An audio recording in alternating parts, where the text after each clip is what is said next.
I saw Dr. Mike and Layne Norton's podcast episode on the Problem with Health podcast, Calories In and Out, and the Carnivore diet, and I had a lot of thoughts as both a mental health therapist as well as a gym rat and someone who attempts to help other people lose weight on YouTube. So I wanted to share those thoughts with you, and I hope you find it helpful. So if you're ready, let's dive in. Hey mamas, Alexandria here, 35-year-old toddler mom, therapist, and a gym rat. And no, I don't always sound like this. This is my sexy six voice. I lost nearly 40 pounds postpartum, and it changed my life. So now my goal was to help other mamas and other women to reach their goals and be the best versions of themselves. And I really wanted to spend some time as both a therapist and also someone who's really passionate about health and fitness to talk about this episode of Dr. Mike's podcast with Layne Norton. So let's dive in. I had a lot of thoughts about this podcast. So what I'm going to do is I'm going to share some of the clips with you guys and also share some of my thoughts on each one as we go along. So let's go ahead and dive into the first clip, shall we? You definitely live in an obesogenic environment, which is, we don't have to be as active.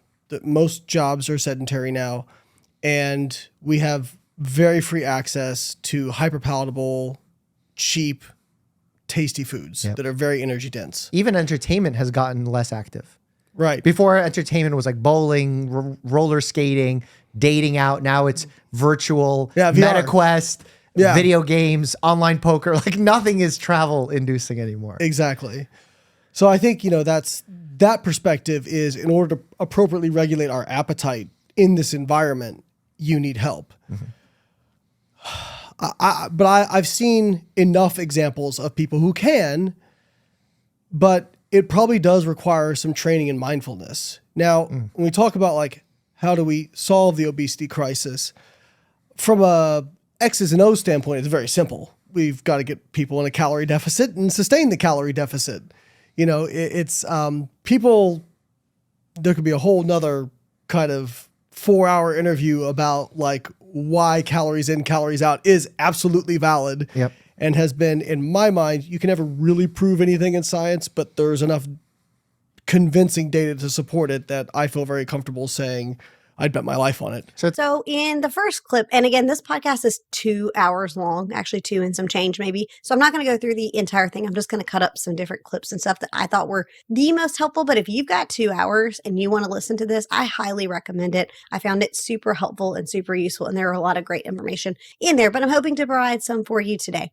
And so when they're talking about, and this is Layne Norton, for those of you who aren't familiar, this is Layne Norton. I'm not going to do like an intro on Layne Norton if you don't already know about him. But Layne Norton is basically talking about the notion of the society that we live in today. And it's not a secret to any of you that are watching that we now live in a society where we have to work a lot harder to get the movement in that we once used to get in like cave people times, right? When we think about looking back in time and how we evolved as human beings, we now are so often sedentary that it really requires a lot more of us. And I think that because of that, I think people are really surprised to find that just by adding in more movement, even if they're not, quote, exercising or whatever, if they're just like going and getting your steps in and things like that and finding ways to be more active can really impact your weight loss goals if you have those, as well as just your sort of overall health and well-being. So I think that's really important. And the other thing that I think is interesting too, and I know there's a lot of debate about calories, and yes, different calories represent different things, but I do think it is important to remember that if we circle back to the notion of calories in, calories out,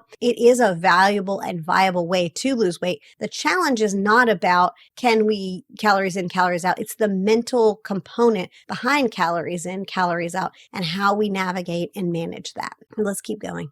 Yeah, exactly. Well, and people say, well, some people are, very low income. Fair enough. But there's plenty of people who make a really good income who are dead broke or really in debt. Sure. And so why is that? I mean, you have the knowledge, because knowledge in and of itself is not enough to precipitate change. Yep. There has to be a behavior modification, and that's very difficult. And I think people, when I was younger, I would say around age 22, I had just gotten into bodybuilding a few years prior. I was going to grad school. I just got accepted in the PhD program at Illinois. And I was very much of the opinion, I wouldn't say like extreme, but definitely to the side of if you're obese, it's a choice and you're lazy. Mm-hmm. And I met so many people who are very successful who are obese, who are extremely hardworking in one area of their life. And it's like, is it really laziness? I don't think so. And so you realize that the longer I've been in this, I started out very much like, I can solve the obesity crisis. Here we go. Eat these macros, you know? And but I'm like, I came into it. I never struggled with my weight in terms of like too much body fat. I never had those issues. And so, and frankly, I'm kind of robotic when it comes to my nutrition. That was never difficult for me. But then I think about some other stuff that I've struggled with, in other areas of life, that it wasn't me choosing to be that way. It wasn't like I was making a choice every time I did something wrong. It took a lot of behavioral reprogramming in order to get me out of some of those things. And so I think we need to look at obesity the same way. So when I got to grad school, it's all X's and O's, it's all biochemical pathways.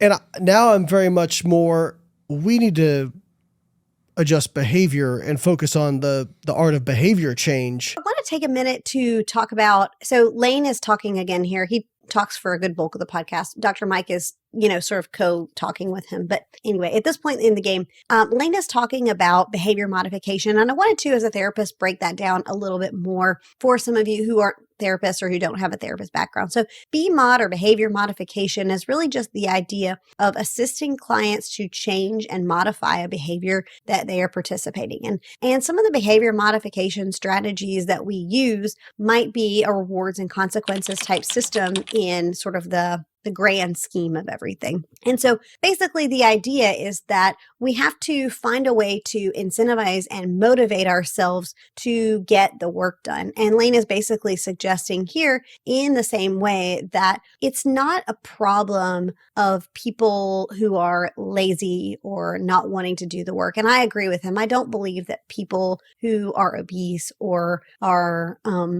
overweight are lazy. And I can assure you that when I was at my heaviest, I was certainly not being lazy. I was tired and burnt out and worn out. And for me, I think the biggest thing that I notice with folks who struggle both from a mental health behavior mod component, as well as when I think about like mental health struggles and weight loss, is I think about priorities and time management. Not that there's a time management problem per se, but what do we prioritize in terms of our time? And those highly successful people, more often than not, likely prioritize those things that they're highly successful at, right? And I noticed for me personally, when I shifted my priorities and shifted my time and perspective, that was what it took for me to be able to get to that place of weight loss and to lose the 40 pounds that I lost. I had to look at my priorities and make some decisions and make some cuts. And there's only so many hours in the day, especially if you are, a mom or you're living a certain lifestyle. Like, there are only so many hours a day. We're not all celebrities. We don't all have personal chefs and all these other people to do all of our other things for us so we can just go and do as we please, right? And I'm not saying every celebrity is like that. I want to be clear. I'm not hating on celebrities. More power to them. But the point I'm trying to make is that we have to decide what our priorities are, and we have to make those mental decisions and say hey, I've only got so many hours in this day, and I have to make health a priority. Otherwise, it's not going to get done. And oftentimes what I find for people who struggle with weight loss or who are struggling and manage anxiety and things like that is they don't have a good balance between the things that they have to do and want to do. And more often than not, the health piece is the piece that ends up not being taken care of. And I think that's a really valuable point. All right, moving on. And again, I always say, we don't have a weight loss problem. We have a weight maintenance problem, because 6 out of every 7 obese people will lose a significant amount of body weight in their life. The problem is virtually all of them put it back on. So they were looking at, okay, who are these kind of unicorns who keep it off? And they looked at what characteristics, both objective and subjective. And there were things you would expect, like they tend to weigh themselves more often, kind of like a self-monitoring sort of thing. They practice some form of cognitive restraint. So when we say that, meaning I'm doing low carb, or I'm doing time restricted eating, or I'm counting my calories. So some form of cognitive restriction with food, which is kind of one of those you go, duh. Mm-hmm. And then exercise, they tended to exercise more than other people. But one thing that I thought was really interesting, and this came up in the subjective stuff, was they identified, most of them, that they felt like they had to form a new identity. That So this section really struck a chord with me because now, granted, I am one of those people who lost weight and I have been able to maintain it. I'm on like year 2 at this point. So like I'm not trying to pretend that I am somebody who's lived for an extended period of time. And I'm sure that there will continue to be challenges and things that I face as I come. But I feel like it does require a certain level of these different characteristics that he's talking about to maintain weight loss. And I thought it was really interesting to hear some of the things that he talked about. One of those being the weighing yourself more often. And one of the things that I talked about in my Noom video is the fact that they teach you to weigh yourself on a relatively consistent basis. And the reason that they do that is psychological, because it gives you the opportunity to demystify the scale, make it not such a big deal, such a big thing to be weighing yourself on a consistent basis. And because of that, people are more likely to do that. And so it makes sense to me that that would be a component for maintaining that weight loss. The other piece was the cognitive restraint piece, which makes a lot of sense to me. And that, obviously when you are losing weight, you do have to practice a certain level of like cognitive restraint. You have to be able to say to yourself things like, oh, well, that's not in my calorie budget for today. And rather than disregard that, go with that, not allow yourself to get stuck in a place where you're like, oh, well, it's not my calorie budget, but I don't care, right? You will have to use some sort of cognitive restraint, and people do it in different ways. And we'll talk a little bit more about that here later in the video. But practicing cognitive restraint is also a really crucial piece. And it makes sense that when you think about weight loss, there is very much a mental health component involved. And I think that's partly why I'm so interested in weight loss and healthy living, is because there very much is a mental health component in weight loss and healthy living. Exercise is no surprise to me, again, that people who are in this sort of, like, as he calls, unicorns, exercise more frequently. I can definitely tell this from being in the Caroline Facebook group. Like, these people are in all walks of life, all seasons of life. I mean, there are people who are in their like 70s and 80s, and they are just like the epitome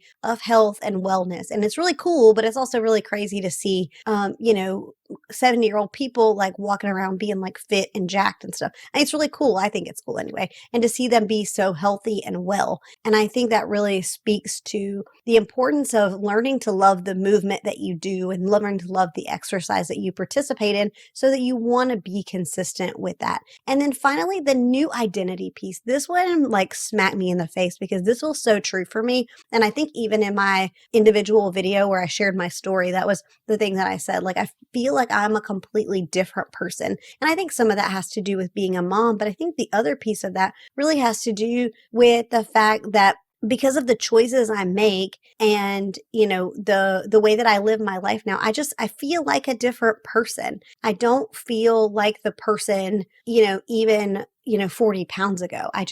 She and I are just not mentally the same. And I don't even really feel like I know how to explain that to anyone. So if this has been your experience, I'd love to know from you guys. If this feels like you feel like you became a different person along this journey, I would be interested to know. Or if you feel like you are becoming a different person. But the person that I am now and the person who likes to lift weights, several days a week is not the same person that I was before, because I never would have done that. Like, I never would have even considered that, even if it meant being in a healthy weight or, meeting certain like fitness goals. Like, I just would not have done it. All right, let's keep going. And listen, if you are finding this content useful or helpful in some sort of way, I would love if you would subscribe to this channel. I would love to be your non-judgy mom friend who comes alongside you to help you reach your wellness, health, and weight loss goals. So, and also please come say hello in the comments. Come say hi to me. Tell me if you're new, and I would love to share, life experiences with you. So please make sure you subscribe and come and say hello in the comment section. All right, now we're going to keep going. There's really great evidence to suggest that food is addictive in the same way that like drugs are addictive. I do think that it can be very hard for some people who use food as a coping mechanism to get past that. But if you listen to the way addicts talk, I mean, like, they would say, I had to get new friends. I couldn't go to the same place. Some of them had to change jobs, because all that stuff, they built their life around the context of the addiction. Now, and again, it's not the same thing, but now imagine, being, a drug addict and saying, well, these drugs are bad for you. You've been doing too much, but, you can't just stop doing them. You got to do like, 1 or 2 or 3 times a day. Like, that's tough. And that's why, eating disorders are such a very difficult thing to get past. So one of the things I really emphasize to people is, hey, I am not for any one particular diet. The research shows that all diets are pretty much equally terrible at facilitating long-term weight loss. But in another meta-analysis where they were looking at 14 popular diets, they did show when they stratified based on adherence. So it doesn't matter diet. And none of the diets were better than the others at keeping weight off long-term. But when they stratified it based on adherence, basically a linear effect. People who were less adherent had worse results, and the people who were more adherent had better results regardless of diet type. So really what that says to me is whatever sort of methodology you choose, any of it can work if you can stick to it long term. So if you're doing something, let me back up. You have to restrict somehow, but you should probably choose the form of restriction that feels least restrictive to you.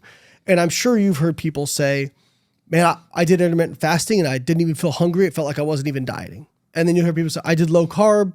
I was eating more food, or they felt like they were eating more food. They weren't actually eating more energy. But, or people who go plant-based and they say, I was so satiated.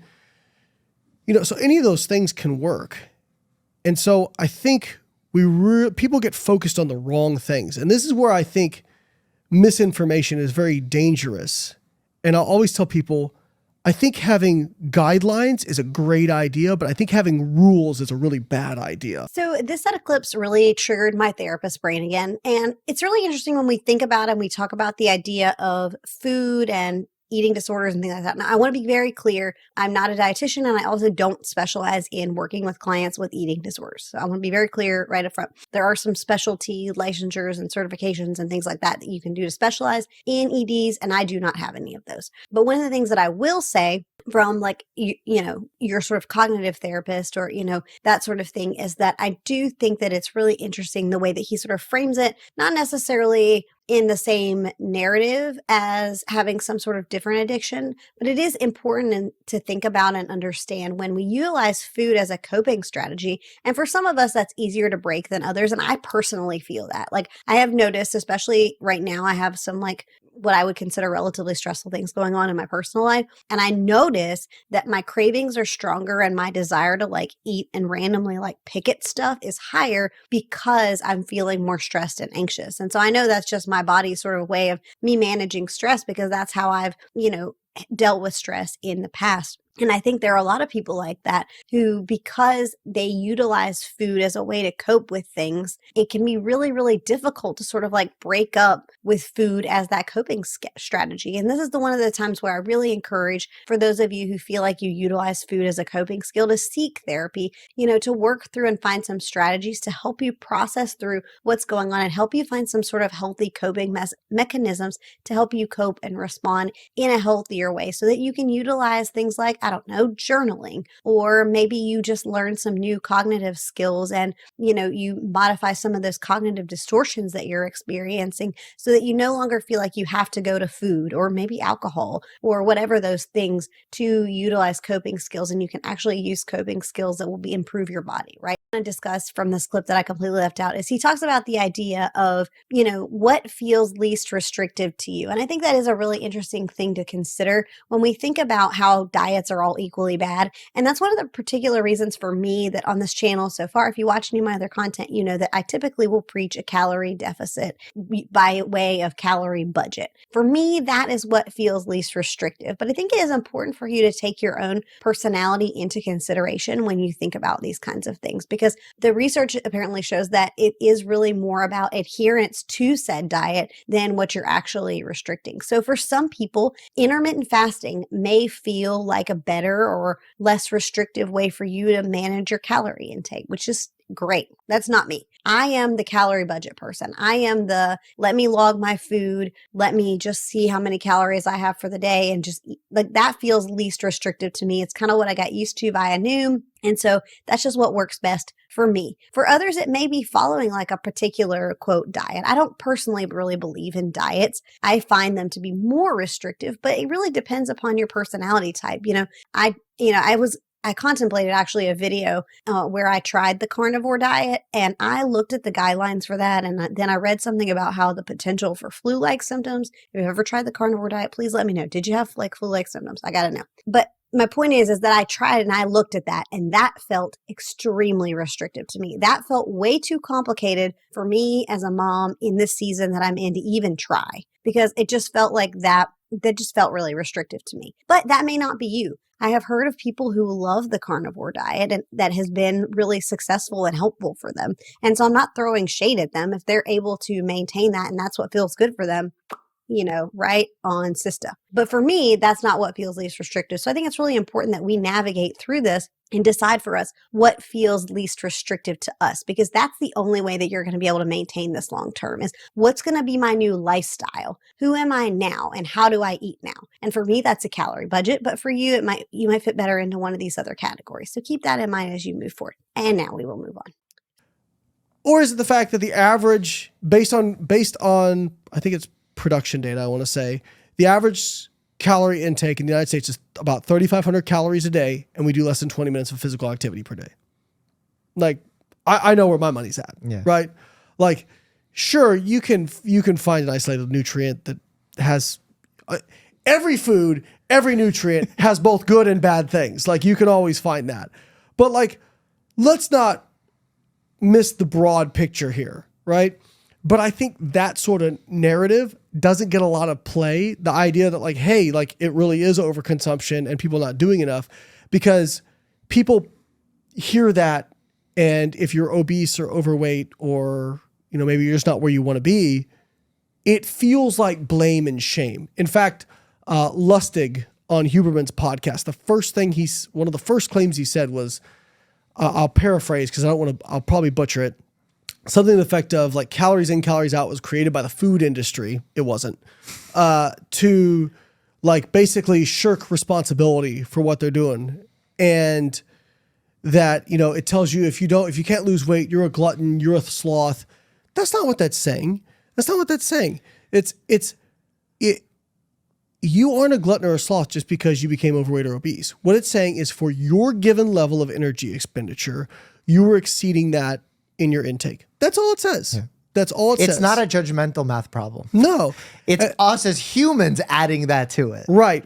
So just before the clip I shared, he also shared a little bit about the idea of like personal responsibility and sort of the idea behind the fact that we as a society have a general problem with personal accountability. And I really do kind of believe that that's true. That's been certainly my experience. Is it can be really difficult for us to sometimes accept personal responsibility for things and to kind of have that attitude that we have control over things. And, when we think about the locus of control, we really don't have control over a lot of things. But one thing we do have control over is how we think, how we feel, and how we behave. And a lot of this fits right into when you think about what kind of foods you're putting in your body, how much movement you're getting, and what you're thinking about yourself and your weight loss journey. And I think that's really interesting as we sort of segue into this discussion, because when he's talking about the idea of, people not being willing to, accept accountability for losing the weight and,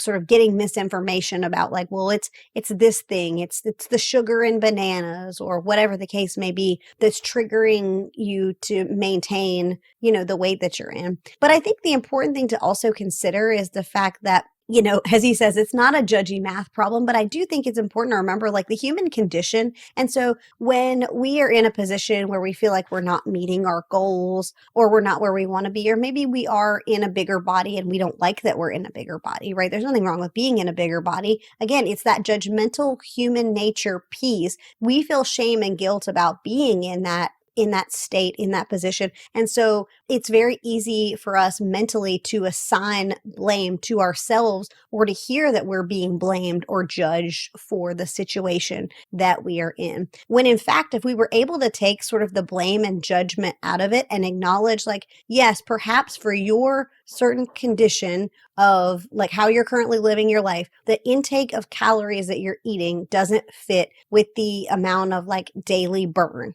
That's okay. The beauty of that is that if you allow yourself to shake the judgment. Now, I'm not saying that's an easy thing to do. Let me be very clear. That's not me saying that's an easy thing to do. But if you're able to do so, and sometimes that may require work with a therapist, and maybe that just might take, some cognitive retraining of your brain to acknowledge that just because you're not where you want to be now doesn't mean you can't be. Now, I know that there are different conditions and everyone is different and everyone's circumstances are different, but the more you're able to put things within your realm of control and the more things you take your power back from, the more likely you're going to be to meet your goals and be successful in your weight loss journey, right? If you can acknowledge and accept and say like, hey, I can take accountability for how many calories I intake in a day, or I can, make the decision about how much movement I'm going to get and prioritize that, then you're much closer to those goals. But the judgment that we allow ourselves to feel and get stuck by, can really negatively impact those. Sorry, my cat decided that she wanted to come and join us. I'm so sorry.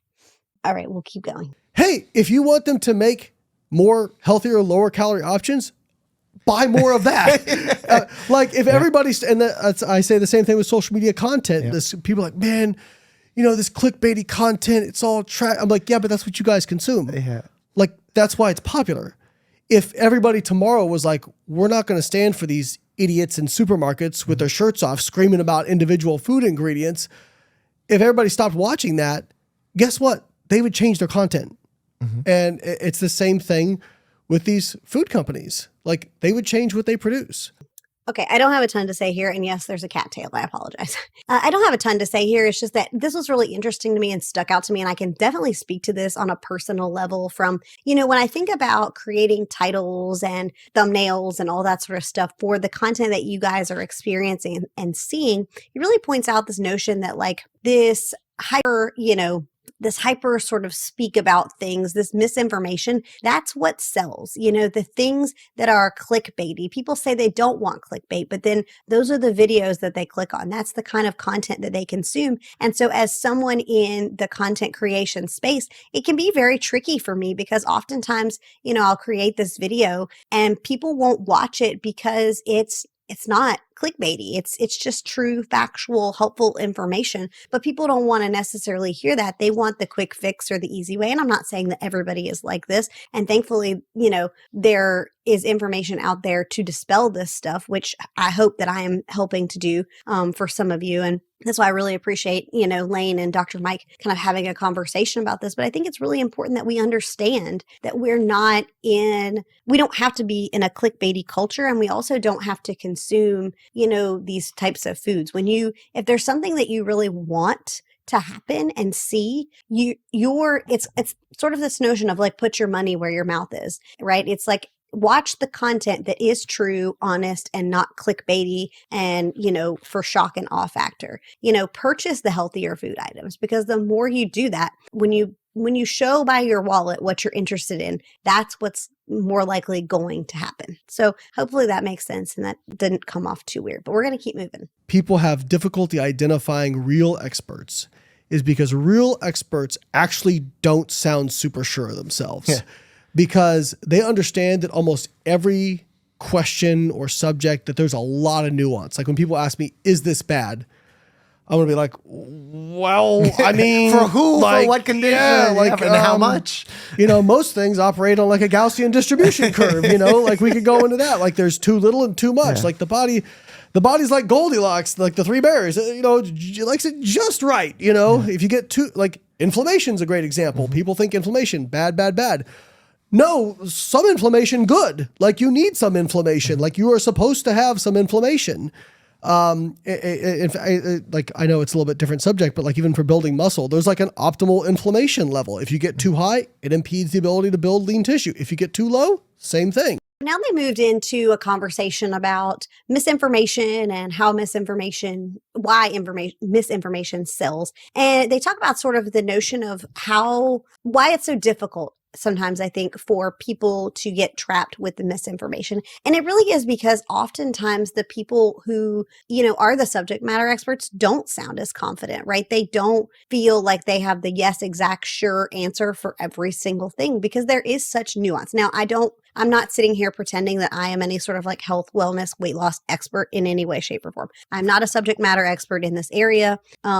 and I don't even really feel like I'm an expert therapist. I feel like I'm a good therapist, but I do always think there's room for growth and improvement. And that's part of what makes me a scientist. And that's part of, when we think about, whether it be mental health or we think about, diet and exercise and all those sort of things, right? There's not necessarily just one right answer for things. And I think that can be really difficult because a lot of times we just want that one answer, right? We just want somebody to tell us like, this is the right answer. Like, this is what you need to do. This is exactly what you need to do. And if you do this every single time, this is exactly what you're going to get. And that's really, really difficult when you think about science and information in this way. So it's interesting to me to think about and how I sort of analyze people that I see and watch. But this is me also kind of echoing them and like, you proceed with caution. If it sounds too good to be true, it probably is. Like this whole like wand thing. I don't know if I'm going to end up playing that clip for you, but like a wand in your drink to like do something magical. Like if it sounds too good to be true, it probably is. And I don't want you to get fooled by silliness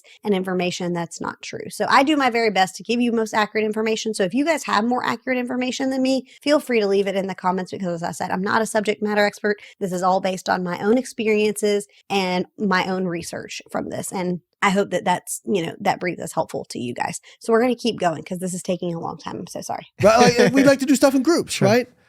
And so I think people are actually kind of insecure about their decisions. And when they can get more of their friends to do it or people with them or identify a group that they're doing stuff with, it makes them feel better. But then they go a step further and it's like, well, I need to explain why what I'm doing is actually the best thing and be self-righteous because go home team, And yeah, like I said, just look at how impassioned people get about sports teams, just to see how tribal people can And there's get. no logic behind it. The players get traded the next year. And they're like, no, this is still the best team. And it's like, wait, you just had the players that were on the other team that you were saying was So in the next set of clips, they're talking about the sort of like team mindset and why everybody feels compelled to like turn everybody on to the way they lost weight. And I guess in some ways you could sort of argue that I've done just that by this YouTube channel, but I really hope that I've been able to give information that spans, widely and that people can use and sort of take with what they need to know and take the information that they need. Because I don't want to sell you on one sort of diet or exercise or any of those things.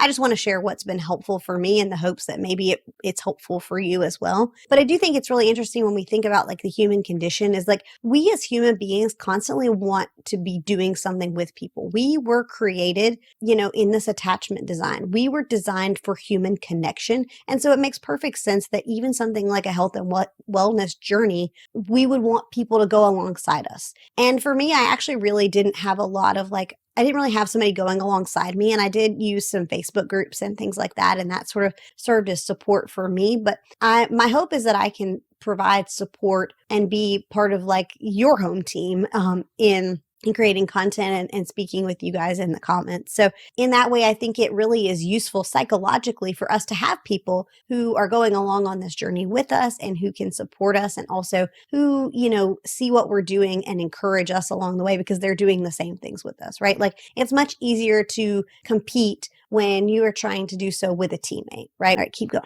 That I would say, hey, this may not be perfect, but it's going to get you 95% of the way there to optimal, which is don't eat too much for your given amount of energy expenditure. Basically, don't become obese. Stay at a healthy body weight. Don't smoke. Don't consume or very much limit your alcohol consumption.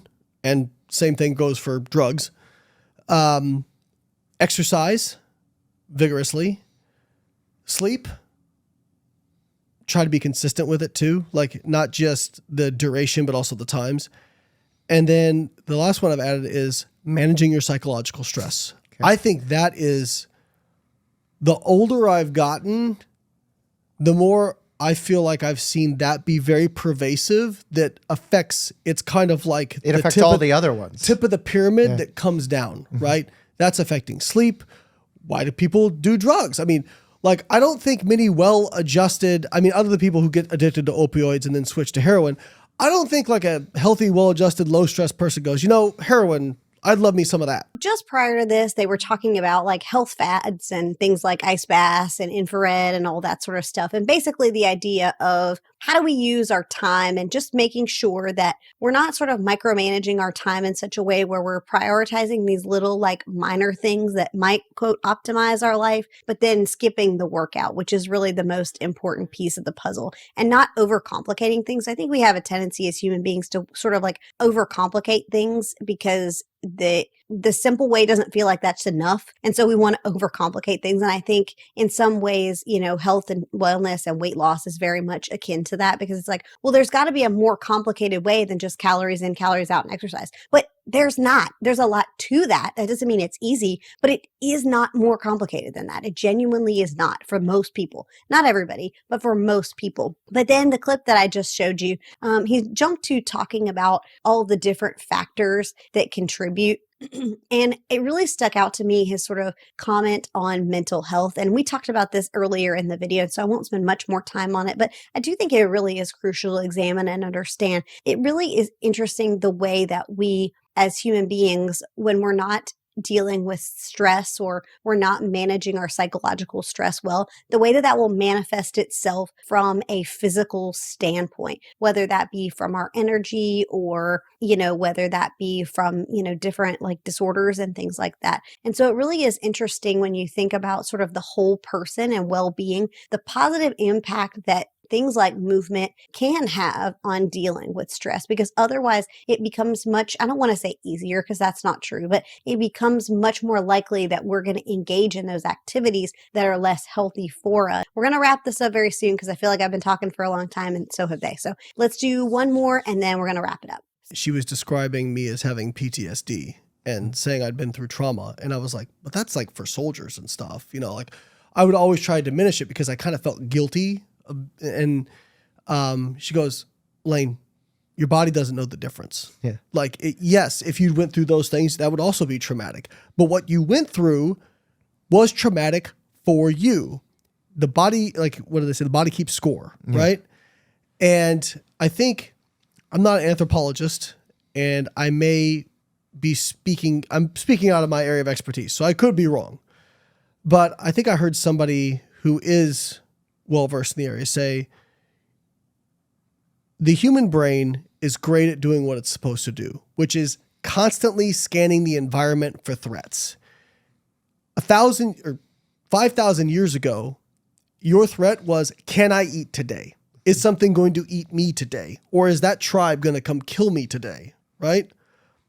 You didn't have time to worry about, my spouse didn't validate my feelings earlier. Like you just didn't have time for that kind of stuff. Like if you complained about, something that we complain about today, people would go, huh, what? And I always say, like, whatever you're stressed about, if somebody walked through that door with a gun right now, you would not be stressed about it. Like it would, yep. And so people's minds, when they reach a certain level of whether it be wealth or success or whatever it is, there is no finish line. Nope. There is no pot of gold where you just ride happily off into the sunset and there's no stress. Your mind is always going to find some threat. And that's why, again, you point out the Kardashians. It's like, oh my God, there's so much bickering and cattiness. And it's like, because like, they don't have to worry about that basic stuff. And so where I picked up on this clip actually makes me giggle a little bit, because the amount of times I have heard exactly what Layne is saying in my office is unmeasurable. Like the amount of times I hear people saying, but PTSD, I don't have PTSD. That's for soldiers. That's for the military. That is not true at all. You can definitely have trauma that doesn't have anything to do with being in the military. And a lot of people have trauma, and trauma looks different for everyone. Not everyone has trauma, but everyone's circumstances look different. And so I wanted to highlight on this piece because I really do think it's important that we don't miss this component of their chat. And the other thing that he sort of points out is the notion of our body needing survival, right? That is exactly right. Our body is designed for survival. It is biologically programmed for us to be like looking for bad and seeking the bad and danger. The problem comes in is not that we're scanning for the danger, but when we can't determine the difference between the real emergency and a non-real emergency. That's really when you have problems with anxiety, because a certain level of anxiety is healthy and normal and is to be expected. The problem comes in is because we are so anxious, we can no longer determine when we're actually unsafe versus when we are safe. Sort of that like false alarm that you would experience if you were cooking something and the smoke alarm went off, right? There's no actual fire. You just burned your chicken, but your fire alarm doesn't know the difference. Our body is exactly the same way in that regard. And it is interesting the way that response will impact us. And also important to remember that just because you have trauma and somebody else has trauma, like it's not like a keeping score thing. Like the things that matter to you or that cause you stress might look different for someone else. And that is okay. But it is about how we manage that stress and finding ways to navigate through our stress without allowing it to like take over and consume our bodies. So I hope this video has been helpful. I have about 6 more clips listed here, but I can tell that this video is already getting long enough and I don't want it to be 2 hours like their podcast. If you liked this, you'll love their podcast episode. It is 2 hours, so if you've got 2 hours to listen, I'd highly recommend listening to the whole thing. There's some great stuff in there. So thank you guys so much for watching, and if you loved it, YouTube should be recommending something else they think you'll love, and I hope you love it too. Bye, friends.